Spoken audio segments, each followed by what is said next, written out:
bersyukur Tuhan untuk pagi yang indah ini Tuhan yang Kau berikan Tuhan kepada kami. Kesehatan Tuhan dan hari yang lebih baik Tuhan untuk kami dapat menjalani hari-hari kami Tuhan. Terima kasih Bapa untuk penyertaan-Mu Tuhan, karena Engkau selalu ada Tuhan dalam setiap langkah yang akan kami ambil dalam kehidupan kami Tuhan. Setiap hal yang akan kami ambil Tuhan dalam kehidupan kami. Dan juga Bapa, kiranya Tuhan Kau berkati pagi ini Tuhan, kami ingin menyembah Engkau lebih lagi Bapa. Kami ingin memuji-Mu Tuhan, dan kami tahu Tuhan bahwa di kondisi seperti ini Tuhan, di pandemi COVID ini Tuhan, kami meskipun hanya gereja online di rumah Tuhan, tapi kami percaya Tuhan bahwa Engkau juga hadir Tuhan bersama-sama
tunjukkan kasih setiamu,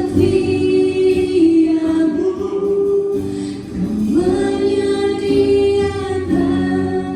yang ku perlu. Amin. Kau setia, kau mulia, dulu sekarang dan selamanya.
Dan kalau penyertaan-Mu tidak pernah berubah, berarti masa depan kami juga Tuhan tetap ada di dalam kepastian selama kami tinggal di dalam tangan-Mu ya Tuhan. Itu sebabnya berikan kami ketenangan, berikan kami damai sejahtera untuk kami bisa mendengarkan firman-Mu dan menjadi pelaku firman-Mu ya Tuhan. Terima kasih ya Tuhan, berbicaralah kepada kami masing-masing. Dan di dalam nama Yesus Kristus kami berdoa. Haleluya. Amin. Amin. Puji Tuhan.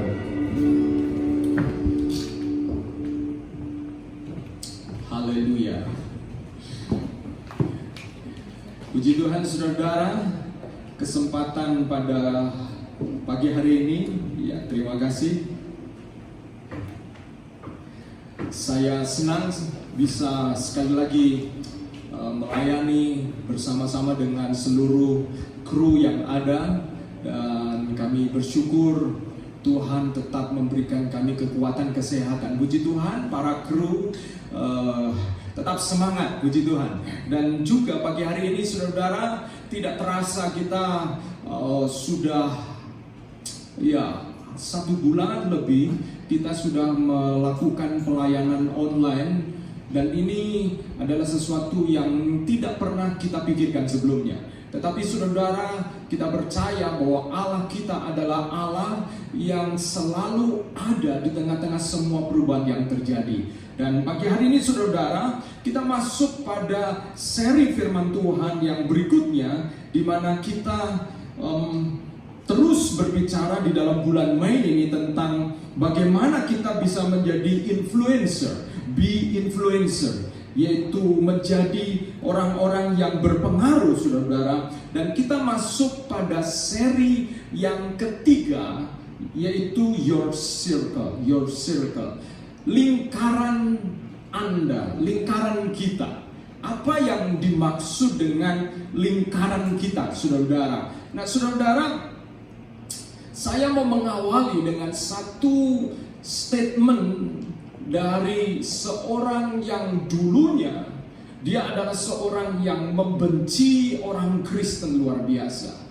Bahkan itu adalah satu passion, satu semangat yang luar biasa untuk dia bisa, kalau memungkinkan itu, memusnahkan orang Kristen. Tetapi kemudian dia bisa membuat sebuah statement yang mengatakan ikutlah teladanku seperti aku mengikuti teladan Kristus. Dia berubah begitu luar biasa, bahkan kemudian mau dan mampu mengatakan ikutlah teladanku seperti aku mengikuti teladan Kristus. Dia adalah Rasul Paulus. Di dalam 1 Korintus pasal 11 ayat 1 dia mengatakan begini. Dalam bahasa Indonesia sehari-hari, ikutlah teladan saya seperti saya pun mengikuti teladan Kristus. Pertanyaannya, saudara-saudara, beranikah kita mengatakan seperti yang Paulus katakan di dalam 1 Korintus pasal 11 ayat 1? Ikutlah teladan saya seperti saya mengikuti teladan Kristus. Rasanya kita mungkin mengatakan, kayaknya saya nggak bisa mengatakan ikutlah teladan saya seperti saya mengikuti teladan Kristus. Karena kenapa? Karena kita sering kali berpikir bahwa saya belum sempurna, saya masih ada kelemahan ini, saya masih kurang ini, kurang itu. Tapi saudara, apakah Paulus ketika mengatakan ikutlah teladanku seperti aku mengikuti teladan Kristus, Paulus sudah sempurna? Ataukah dia mengatakan itu sebagai sebuah contoh buat kita memiliki keberanian seperti dia dan menyadari bahwa keberanian itu terjadi bukan karena Paulus sudah sempurna, tapi itu seperti kalau saya seorang ayah, seorang papa mengatakan kepada anak saya, kamu harus ikut papa. Apakah saya sudah menjadi seorang papa yang sempurna? Saya belum pernah menjadi seorang papa sampai kemudian saya punya anak. Dengan kata lain, karena saya meniru orang tua saya.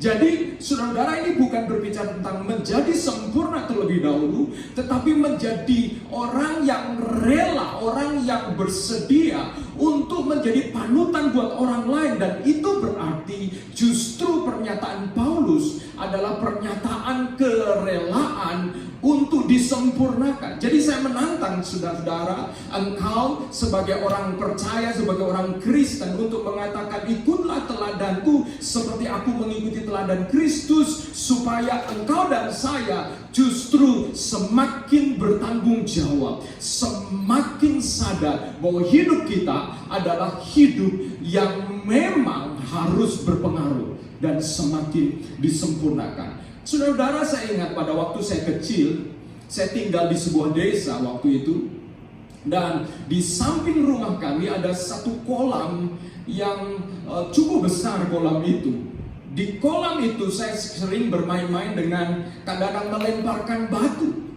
Dan kalau batu kecil yang saya lemparkan itu bunyinya hanya plung begitu aja. Itu kalau kecil.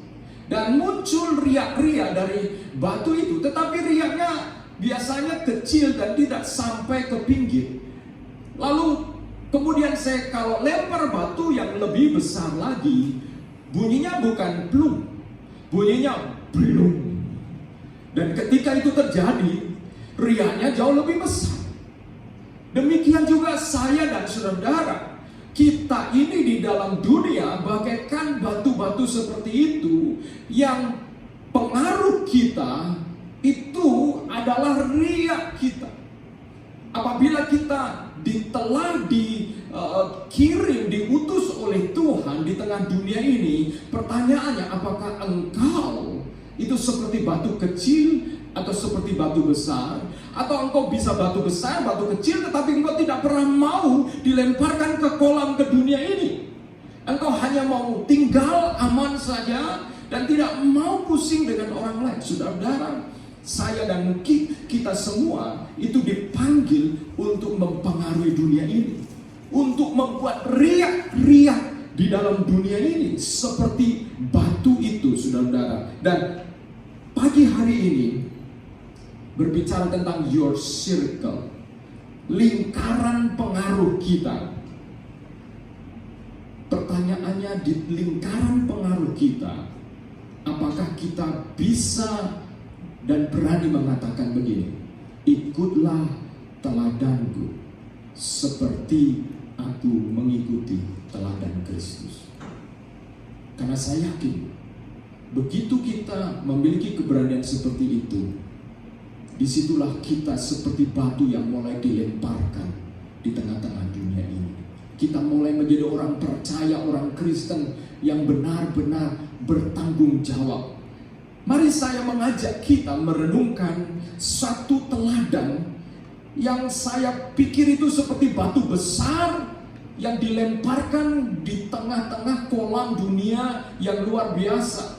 Seorang wanita yang tidak banyak bicara, seorang wanita yang lebih banyak diam, tetapi apa yang dia kerjakan itu menjadi satu terobosan luar biasa. Dan wanita ini kemudian Yesus mengatakan kepada murid-muridnya bahwa dimanapun Injil diberitakan, maka namanya wanita ini akan selalu dikenal. Siapakah dia? Wanita itu, saudara tahu siapa dia?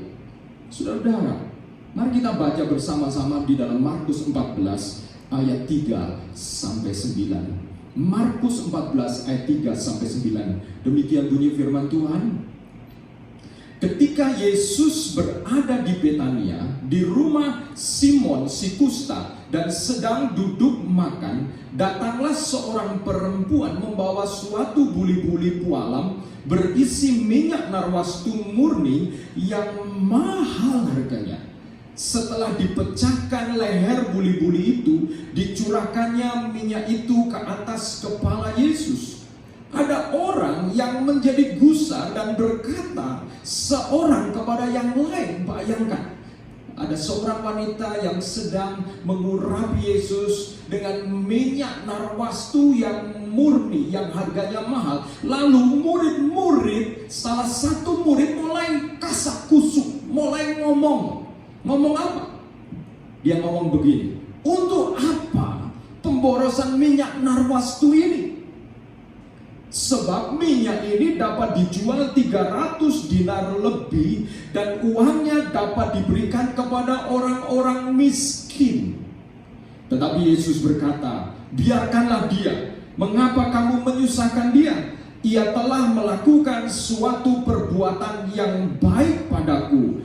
Karena orang-orang miskin selalu ada padamu dan kamu dapat menolong mereka bila mana kamu menghendakinya. Tetapi aku tidak dapat selalu bersama-sama kamu. Ia telah melakukan apa yang dapat dilakukannya. Tubuhku telah diminyakinya sebagai persiapan untuk penguburanku. Aku berkata kepadamu, sesungguhnya di mana saja Injil diberitakan di seluruh dunia, apa yang dilakukannya ini akan disebut juga untuk mengingat dia. Bayangkan peristiwa ini adalah satu peristiwa yang luar biasa. Indah gambaran ini, saudara. Waktu saya baca berulang-ulang dan saya membayangkan, ini ada satu pesta kecil di mana Simon yang disebut orang kusta itu mengundang Yesus sebelum Paskah di Yerusalem, mengundang Yesus untuk makan bersama dengan murid-muridnya. Dia menjamu Yesus. Dan ketika dia menjamu Yesus, Maria kemudian memecahkan buli-buli pualam minyak yang itu ada segelnya. Dan segel itu seolah dipecahkan, memang itu caranya. Dan kemudian dituangkanlah minyak narwastu yang murni dan mahal itu dari atas kepala dan meleleh kepada tubuh Yesus. Ruangan itu bau harum. Dan saudara tahu, minyak narwastu ini adalah minyak yang ditulis minyak narwastu murni. Minyak narwastu adalah minyak yang kemungkinan diimpor dari India. Dan minyak ini adalah minyak yang sangat mahal. Yudas yang ditulis di dalam Markus tidak disebutkan namanya, tapi di dalam Injil Yohanes pasal 12 itu disebut namanya. Yudas menjadi gusar. Kenapa? Karena Yudas seorang bendahara, dia tahu kira-kira berapa harga minyak narwastu ini. Minyak narwastu ini dikatakan 300 dinar lebih. 300 dinar itu berapa? 300 dinar itu adalah upah 1 tahun orang bekerja. Andai kata seorang dia punya upah sesuai UMR di Surabaya, mungkin sekitar 4 jutaan begitu. 4 juta kali 12, saudara. 4 juta kali 12 berarti 40, kemudian 48 juta minyak, saudara. Dan 48 juta itu hanya dicurahkan dalam satu kali pakai. Di dalam tradisi, kemungkinan juga minyak ini adalah minyak yang kadang-kadang diwariskan dari mama kepada anaknya untuk persiapan pernikahannya. Pada waktu nanti menikah, minyak ini kemudian dipakai. Ini adalah satu minyak yang sangat bukan hanya sekedar mahal, tetapi langka dan hanya muncul dalam peristiwa-peristiwa penting. Dan Maria belum menikah. Ini seperti sebuah persembahan yang luar biasa. 48 juta di depan mata kita itu dicurahkan sampai entek, saudara, sampai habis. Kalau saya punya minyak 48 juta, itu saya pakai paling dikit-dikit aja ya. Bis-bis gitu, saudara. Tapi ini boros, saudara. Nah, kita mau belajar dari wanita yang luar biasa ini, yang ternyata dia menghasilkan satu circle pengaruh riak yang luar biasa, gelombang yang luar biasa. Dan kita mau belajar dari teladan seorang wanita yang akan menjadi teladan kita pada pagi hari ini, yaitu wanita ini, keteladanan Maria ini yang menyebabkan memiliki pengaruh yang luar biasa itu dari mana? Ada dua hal yang saya mau sampaikan pagi hari ini. Keteladanan Maria yang pertama mulai dari hati. Keteladanan harus dimulai dari hati. Markus 14 ayat 3 dikatakan, ketika Yesus berada di Betania di rumah Simon si kusta dan sedang duduk makan, datanglah seorang perempuan membawa suatu buli-buli pualam berisi minyak narwastu murni yang mahal harganya. Setelah dipecahkan leher buli-buli itu, dicurahkannya, bukan dicipratkannya, saudara. Dicurahkannya minyak itu ke atas kepala Yesus. Ini tidak mungkin terjadi. Maria bukan orang yang kaya. Maria bukan seorang saudagar kaya. Maria adalah wanita sederhana. Andai kata ini adalah hasil tabungannya, dia harus menabung lebih dari 1 tahun, karena ini adalah upah pekerja 1 tahun. Dan saudara, tetapi Maria menuangkannya, mencurahkannya ke atas kepala Yesus. Hati Maria dipenuhi oleh kasih kepada Yesus. Kasihnya meluap-luap dan tidak ada perhitungan. Dia tidak main perhitungan dengan Tuhan Yesus. Saudara, kalau kasihmu meluap-luap, kasihmu tulus kepada seorang, maka saya yakin engkau tidak akan hitungan dengan orang yang kau kasih itu. Engkau tidak akan memperhitungkannya. Menarik, kadang-kadang kalau ada orang yang pacaran lalu setelah putus, semua yang pernah diinvestasikan diminta lagi, ya saudara, ya.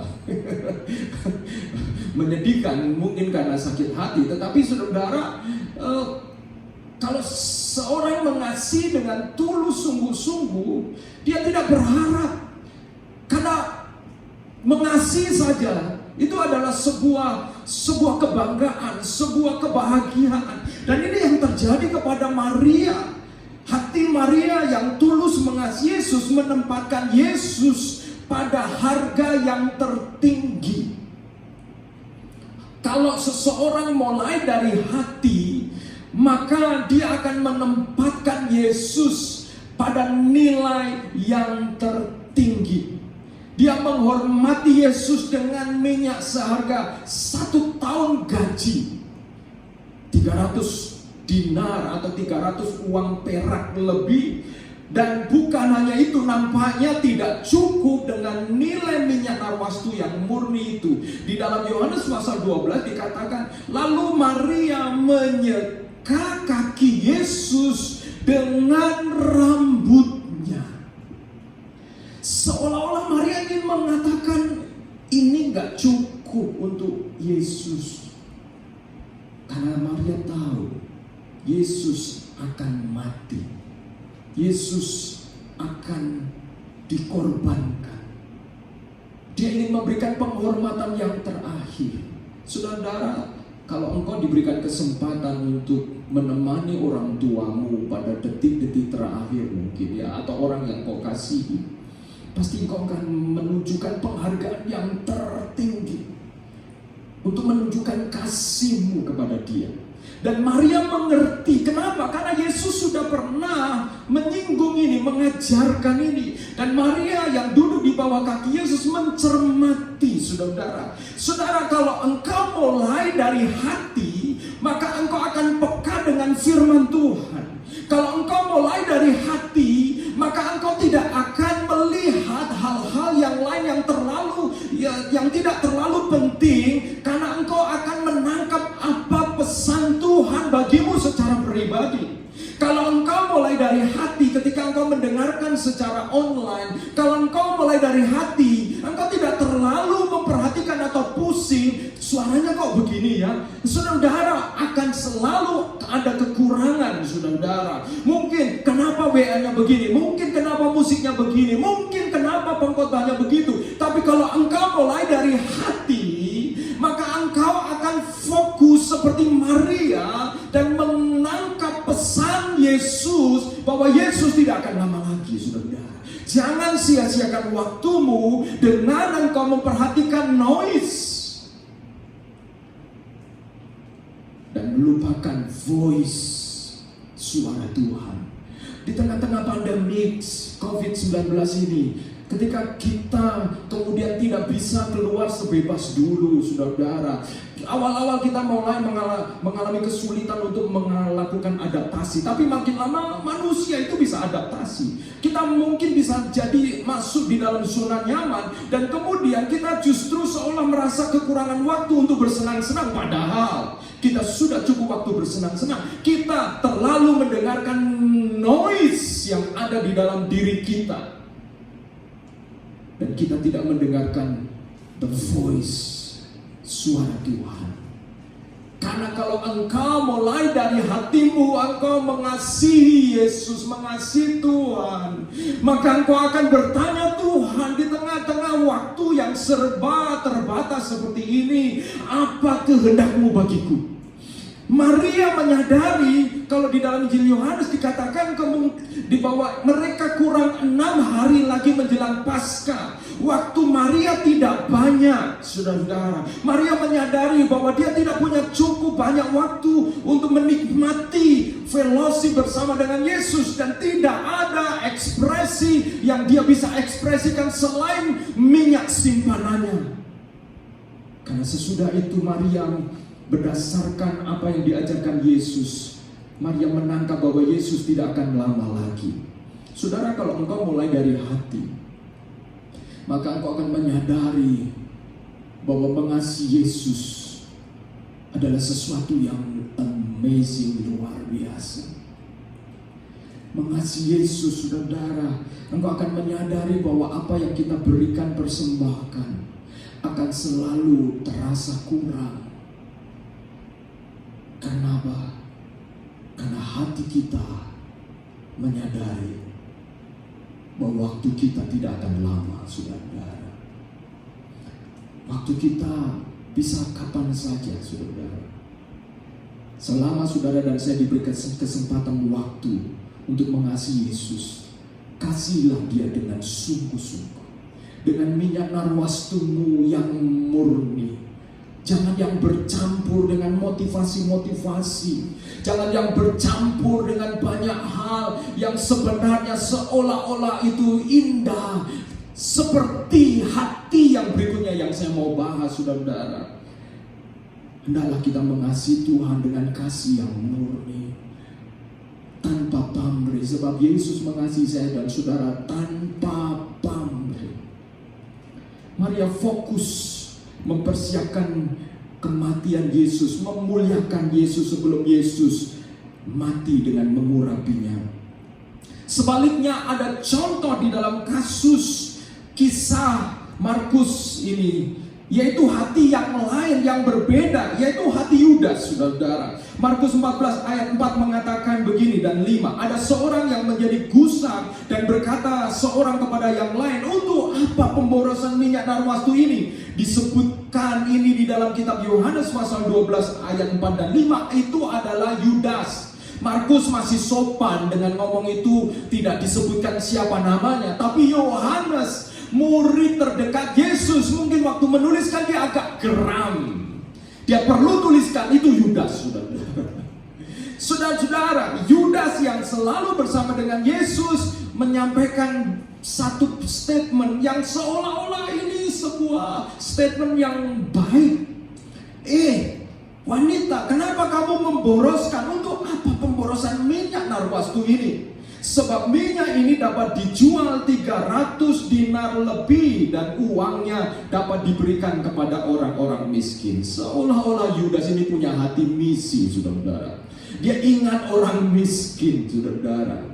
Saudara-saudara, banyak orang menjual Yesus dengan menyampaikan hal-hal untuk misi lah, untuk orang ini, orang itu. Tetapi sebenarnya mungkin bukan untuk itu. Itu hanyalah bagian dari reklame atau iklan.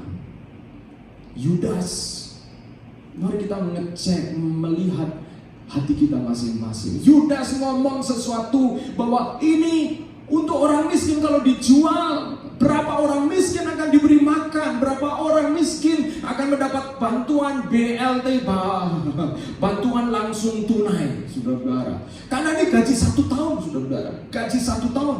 Hati Yudas yang mulutnya manis, sebenarnya hatinya dipenuhi dengan mencari keuntungan diri sendiri, penuh dengan agenda pribadi. Yohanes pasal 12 kemudian mengatakan bahwa Yudas ngomong begitu karena dia ingin uangnya masuk ke kas, lalu dia bisa ambil, dia bisa curi dari uang kas itu. Saudara-saudara, Yudas punya hati yang mulutnya kelihatan manis tetapi hatinya baik. Yudas banyak bicara tetapi sesungguhnya no action. Dan kadang-kadang, saudara, orang-orang yang banyak bicara itu lebih mudah mempengaruhi daripada Maria yang diam saja. Orang-orang yang vokal kadang-kadang lebih banyak berpengaruh, saudara. Tapi engkau harus membedakan, belajar punya spirit of discerning, punya roh yang bisa membedakan. Bukan semua orang yang pandai bicara hatinya melekat kepada Tuhan. Engkau harus benar-benar punya roh yang bisa membedakan. Kira-kira ini hatinya seperti apa? Saudara-saudara, kenapa? Karena saudara, Yudas ketika omong begitu, murid-murid yang lain juga ikut ngeritik wanita ini, saudara. Dikatakan lalu orang lain, murid-murid juga mengatakan, ngomelin wanita ini. Saudara-saudara, murid-murid yang lain terpengaruh oleh hati Yudas, yang tangannya itu bukan dikeluarkan untuk membantu orang, walaupun mulutnya seorang mau membantu orang, tapi tangannya sebenarnya dia selalu keep masuk untuk diri sendiri. Dan saudara, kalau saudara baca lebih lanjut kitab Markus, bahkan kemudian kitab Markus menunjukkan sebuah perubahan yang luar biasa. Yudas dikatakan bahkan menjual Yesus dengan 30 uang perak. Minyak narwastu itu laku 300 dinar lebih, tapi Yudas menghargai Yesus hanya 30 uang perak, 10%-nya, saudara. 10% dia menghargai Yesus dengan 30 uang perak, saudara. Saudara perhatikan bahwa hati ini akan menuntun kita pada ending yang kalau kitab Amsal mengatakan jalan yang disangka lurus ternyata ujungnya membawa kepada maut. Kalau saudara dan saya ingin menjadi influencer, menjadi seorang influencer, cek hati kita masing-masing. Cek hatimu, cek hati kita, periksa hati kita. Dan ketika kita memeriksa hati kita, seberapa mahal kita menghargai Yesus, Yudas yang ngomong, uang itu bisa untuk orang miskin supaya kita bisa punya pelayanan, membantu orang-orang miskin. Ternyata sesudah itu di dalam Markus dikatakan dia keluar dan menjual Yesus 30 keping perak. Saudara, menarik, sebenarnya para imam dan orang Farisi tidak berencana membunuh Yesus pada waktu Paskah, karena pada waktu Paskah akan ada begitu banyak orang berkumpul di Yerusalem. Mereka merencanakan akan menangkap dan membunuh Yesus sesudah Paskah, saudara. Tapi rencana itu berubah. Kenapa? Karena ada orang dalam, orang intern yang mengkhianati Yesus, yaitu Yudas, yang kemudian datang kepada para imam dan menjual gurunya sendiri, saudara. Saudara-saudara, sebelum Yudas menjual Yesus, itu diawali dari hati Yudas yang memandang rendah Yesus, memiliki nilai rendah kepada Yesus. Saudara, kalau kau ingin punya pengaruh yang positif, engkau harus memandang berharga kepada siapa yang saudara mau pengaruhi, saudara. Saudara harus memandang berharga jiwa-jiwa yang terhilang. Bukan sekedar angka untuk memenuhi bangku gereja. Mereka adalah jiwa-jiwa yang berhak punya surga, seperti saya dan saudara-saudara. Dan saudara-saudara, kita juga harus punya nilai yang tinggi buat anggota keluarga kita. Karena dari sanalah hati ini akan mendorong kita untuk melakukan sesuatu. Kita harus punya nilai yang tinggi untuk orang-orang lain, saudara. Karena dari nilai hati kita kepada mereka, dari sanalah maka kita akan rela untuk memberikan minyak narwastu dari hidup kita, supaya nama Yesus menjadi harum, saudara. Saudara, mari kita lihat hati kita, dan mari kita cek hati kita. Kita perbarui hati kita. Apabila kita sudah mulai kehilangan kasih yang menggebu-gebu kepada Yesus, kasih yang tulus, kita sudah mulai hitung-hitungan dengan Yesus, kita sudah mulai hitung-hitungan dengan apa yang kita berikan kepada Tuhan, saudara. Saudara harus belajar dari Maria ini. Mari kita perbarui hati kita, karena Yesus Tuhan selalu bekerja melalui hati. Waktu Daud jatuh dalam dosa, Mazmur 51 ayat 12 mengatakan begini, jadikanlah hatiku tahir ya Allah, dan perbaharuilah batinku dengan roh yang teguh. Daud meminta supaya hatinya ditahirkan. Mari kita minta Tuhan sekali lagi menyucikan hati kita. Karena kita bicara tentang pengaruh, bicara tentang dampak, itu semua akan sia-sia. Sama seperti Yudas yang mengatakan, ini untuk orang miskin, itu berdampak. Tapi kalau hatinya menjauh dari Yesus, itu hanyalah sebuah kata-kata yang kosong. Saudara, yang kedua, saudara, setelah hati, mulai dari tangan. Mulai dari tangan, saudara. Heart, kemudian melangkah kepada hands. Markus 14 ayat 8 mengatakan, ia telah melakukan apa yang dapat dilakukannya. Yesus mengatakan, Maria telah melakukan apa yang dapat dilakukannya, apa yang ada di tangannya. Saudara, hati akan menuntun tangan kita bergerak untuk menjadi seorang yang berpengaruh di dalam circle kita. Circle kita itu bicara tentang keluarga, circle kita bicara tentang orang-orang yang dekat dengan kita. Maka mulai dengan tangan kita, apa yang ada di dalam tangan kita. Dan kadang-kadang berbicara tentang mulai yang dari tangan kita, kadang-kadang kita berpikir tentang sesuatu yang kecil-kecil, sesuatu yang murah-murah. Saudara-saudara, mulai dari tangan kita itu berbicara tentang sesuatu yang paling berharga yang ada di tangan kita. Yang ada di tangan Maria adalah minyak narwastu. Apa yang paling berharga di dalam tanganmu saat ini? Bisa jadi waktu, saat engkau merasa rileks, talenta, bakat.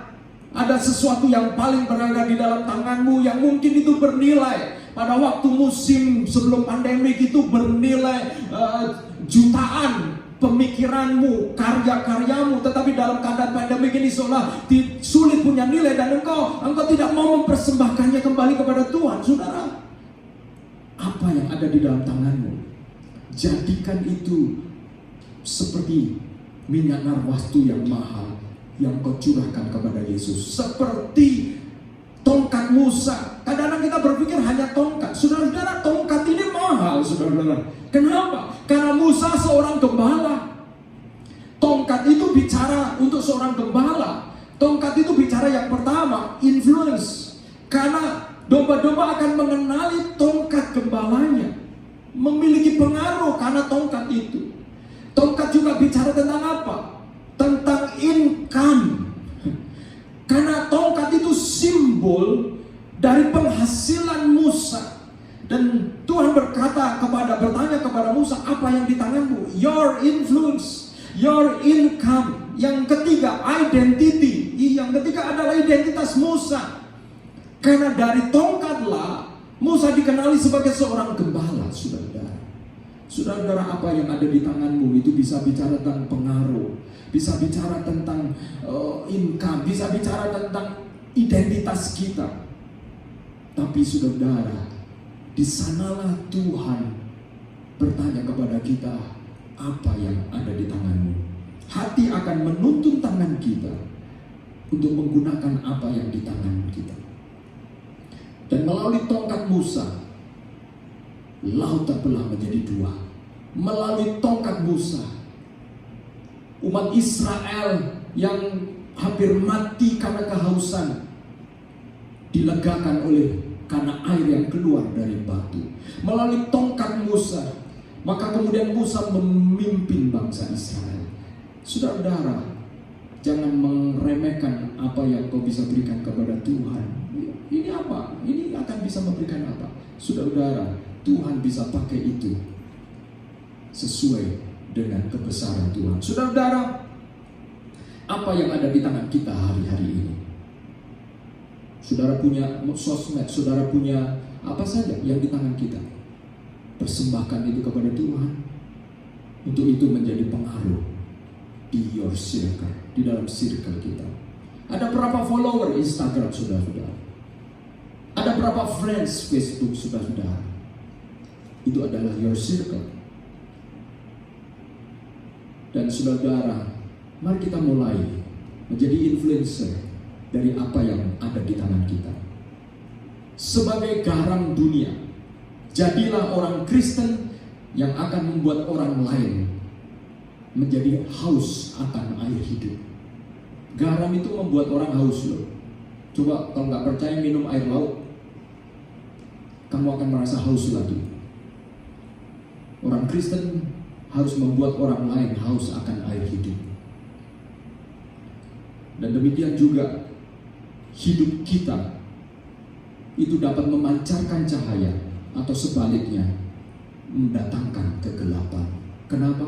Tuhan Yesus pernah mengatakan begini, mata adalah pelita tubuh. Apabila mata gelap, apabila mata itu buta, maka gelaplah seluruh tubuhmu.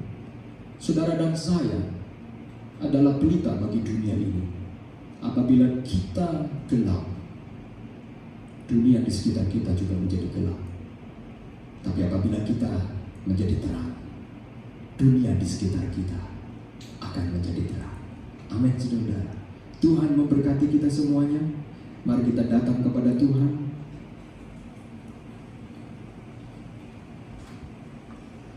Saya minta para pemain musik maju ke depan.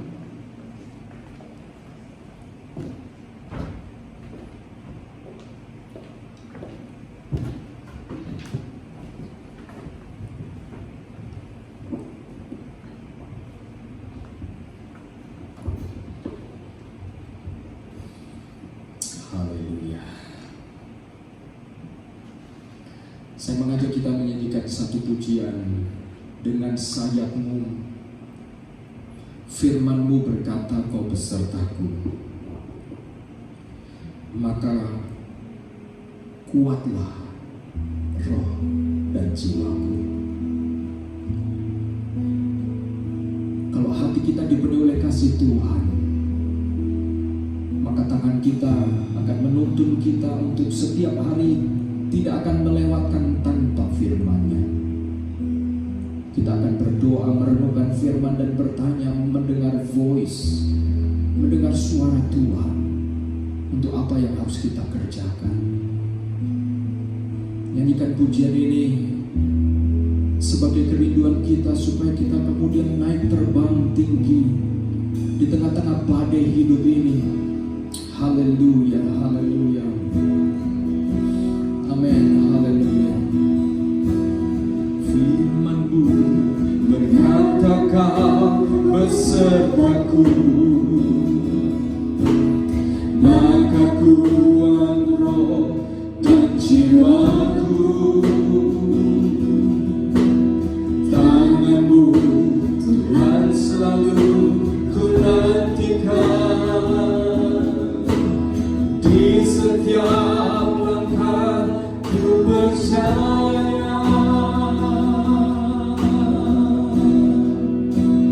Dengan sayap-Mu ku akan terbang tinggi di tengah badai hidup. Ku tak menyerah, Kau Tuhan, tak perlindungan bagiku.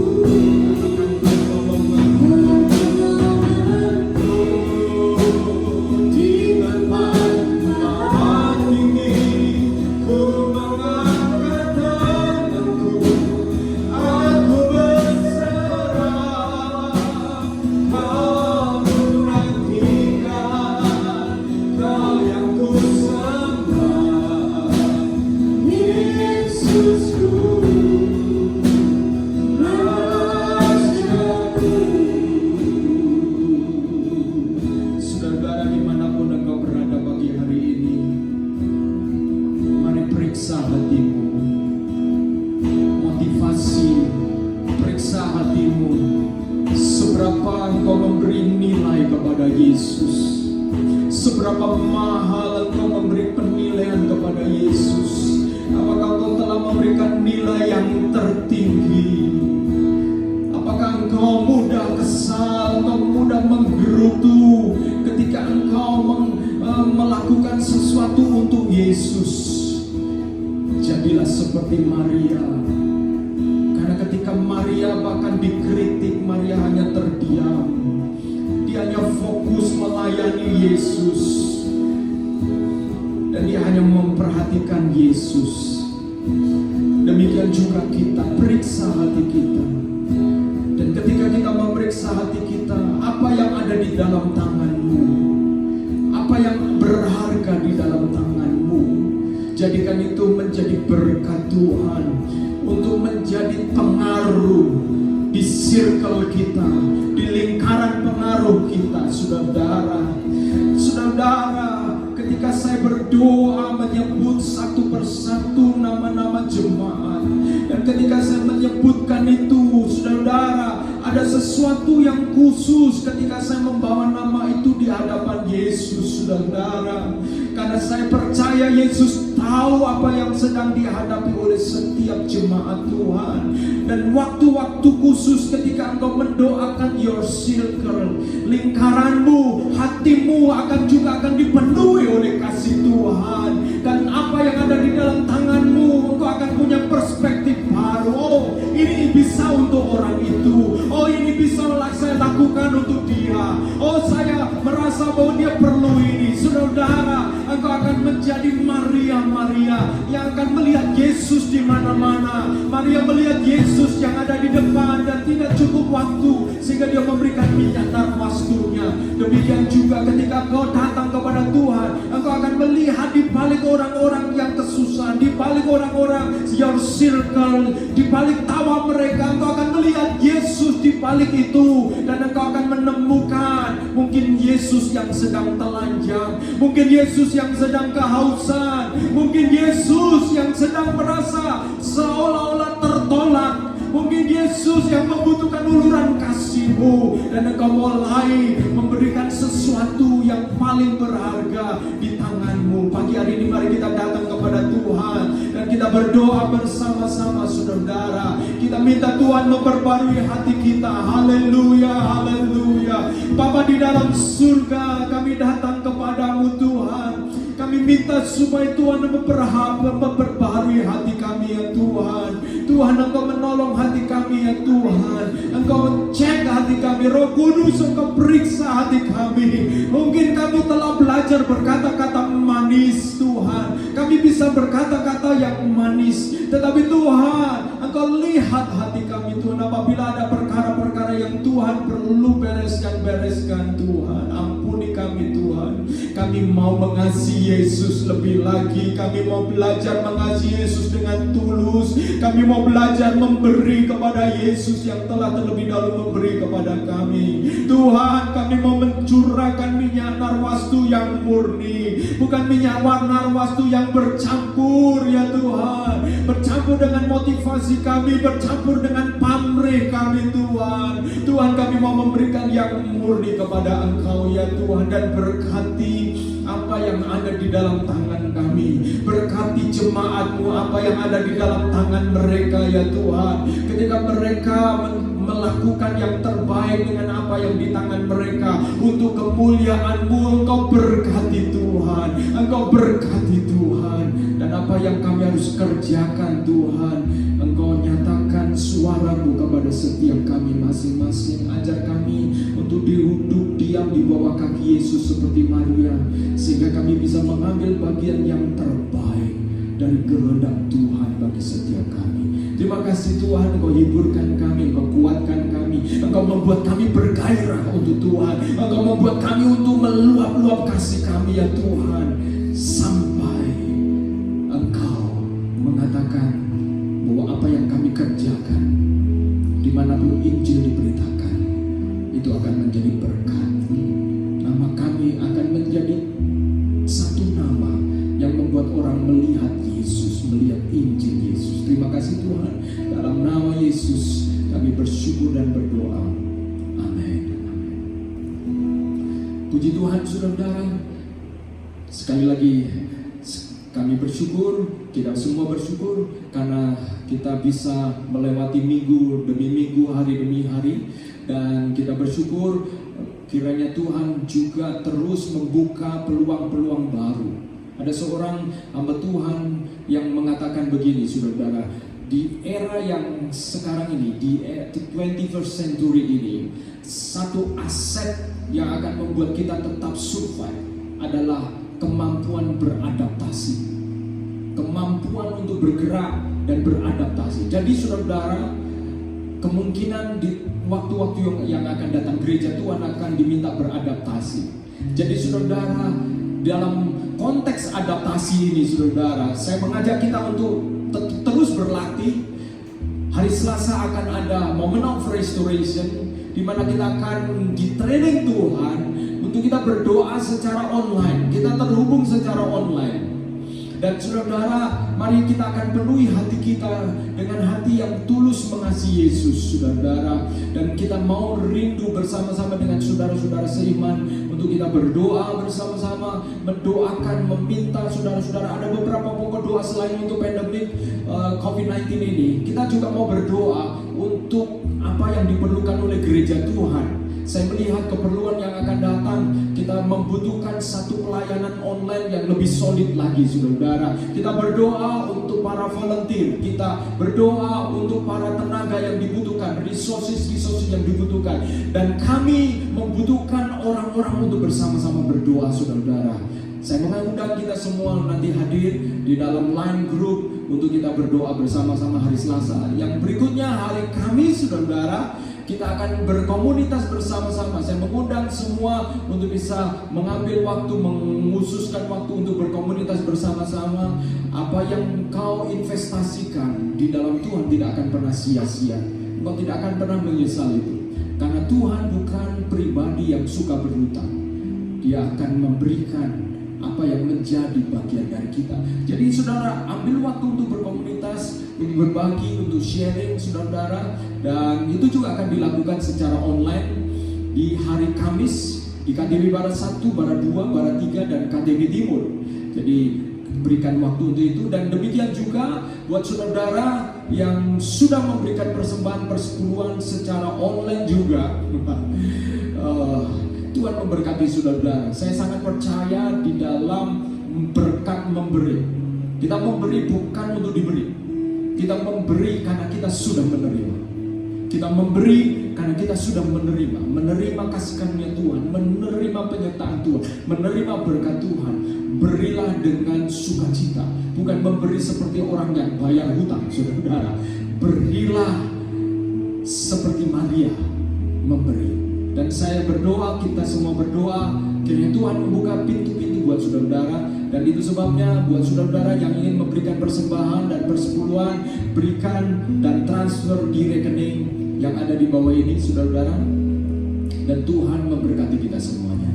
Baiklah, mari kita akan akhiri ibadah kita pagi hari ini, saudara. Kita akan datang kepada Tuhan. Kita akan minta sekali lagi supaya Tuhan menyertai kita di minggu-minggu yang akan datang. Puji Tuhan, haleluya, haleluya. Kiranya Tuhan memberkati kita. Mari kita akan sekali lagi berdoa, datang kepada Tuhan. Haleluya. Bapa di dalam surga, sungguh kami diperhadapkan kepada satu kondisi yang tidak pasti. Bahkan kami ingin membuat rencana 1 bulan yang akan datang, itu pun terasa juga dipenuhi dengan ketidakpastian. Rencana-rencana yang kami lakukan tahun ini, Tuhan, itu menyadarkan kepada kami bahwa Engkau Tuhan yang berdaulat. Kami mau menyerahkan rencana ini hanya kepada Tuhan saja. Kami mau berdoa, kami mendoakan untuk setiap rencana jemaat-Mu yang akan dikerjakan di dalam tahun ini, Tuhan. Hamba berdoa supaya Tuhan Engkau bekerja di dalam rencana-rencana itu. Ada yang mau merencanakan untuk mungkin membuka usaha, ada yang mau merencanakan untuk melakukan satu ekspansi bisnis, ada yang mungkin merencanakan untuk bisa selesai kuliah, ada yang merencanakan untuk menikah, ada yang merencanakan untuk melakukan hal-hal yang lain. Tuhan, kami mau menyerahkan rencana ini kepadamu, ya Tuhan. Hamba-Mu berdoa, kiranya Tuhan Engkau memberkati rencana-rencana ini, Tuhan, agar Tuhan menolong segera COVID-19 ini berakhir, ya Tuhan. Dan kiranya datanglah kerajaan-Mu dan jadilah kehendak-Mu di dalam rencana-rencana kami. Kami juga berdoa, Tuhan, buat jemaat-jemaat-Mu, juga buat orang-orang lain, Tuhan. Engkau pakai orang-orang percaya untuk menjadi berkat, ya Tuhan. Tuhan, tolong agar tangan kami, Tuhan, tidak selalu terarah ke dalam lingkaran yang mengarah ke dalam, tetapi tangan kami itu terulur keluar, ya Tuhan, sehingga kami menjadi kepanjangan tangan Tuhan buat orang lain. Kami menjadi pengaruh yang positif. Hamba-Mu berdoa, Tuhan, kiranya setiap kami menjadi berkat buat orang tua kami, buat keluarga kami, melalui kata-kata kami, melalui perilaku kami menjadi berkat. Dan itu lahir dari hati kami yang tulus, ya Tuhan. Terima kasih, tulus mengasihi mereka dan mengasihi Tuhan. Engkau berkati setiap kami masing-masing dan jadikan kami pelaku-pelaku firman-Mu, ya Tuhan. Terima kasih, ya Tuhan, dan kami mengembalikan seluruh kemuliaan-Mu hanya kepada Engkau saja. Dan kami minta supaya Tuhan Engkau memberkati pemerintah kami, memberkati Surabaya, dan memberkati seluruh Indonesia yang sedang berperang dengan COVID-19 ini, Tuhan. Dan kami mempercayakan semua aparat pemerintah ke dalam tangan-Mu. Engkau memberikan hikmat kepada mereka, memberikan kekuatan kesehatan kepada mereka. Para medis, Tuhan, berikan kekuatan kesehatan kepada mereka juga, Tuhan. Terima kasih, Tuhan, dan hanya di dalam nama Yesus Kristus. Saudara-saudaraku, angkatlah tanganmu dan terimalah berkat Tuhan. Tuhan menyinari engkau dengan wajah-Nya dan memberi engkau damai sejahtera, memberikan engkau kekuatan baru, dan membuat hatimu dimurnikan kembali, sehingga engkau bisa mendengar suara Tuhan lebih jernih lagi. Apa yang Tuhan kehendaki di dalam hidupmu, sehingga tanganmu akan menjadi tangan-tangan yang produktif. Kalau engkau merasa hari-hari ini, waktu-waktu ini terasa tidak produktif, engkau merasa jenuh, datang kepada Tuhan, dengar suara Tuhan, karena engkau akan diberikan petunjuk oleh Tuhan untuk tetap produktif di tengah-tengah situasi keadaan ini. Dan bersyukurlah kalau Tuhan masih mempercayakan kepadamu waktu bersama dengan keluarga, dan jadilah berkat bagi mereka. Diberkatilah hubungan-hubunganmu, diberkatilah usahamu, diberkatilah pekerjaanmu, diberkatilah tempat-tempat penyimpananmu, dan diberkatilah masa depanmu. Karena ketika kau belajar mengikut sertakan Tuhan, mengandalkan Tuhan, kau akan melihat Dia adalah tiang awan dan tiang api bagimu. Pada waktu siang Dia akan menjadi tiang awan yang meneduhkan, dan pada waktu malam Dia akan menjadi tiang api yang memberikan penerangan dan memberikan perlindungan kepadamu. Dijauhkanlah engkau dari segala mara bahaya, dari segala sakit penyakit, dan tetap kuat di dalam Tuhan.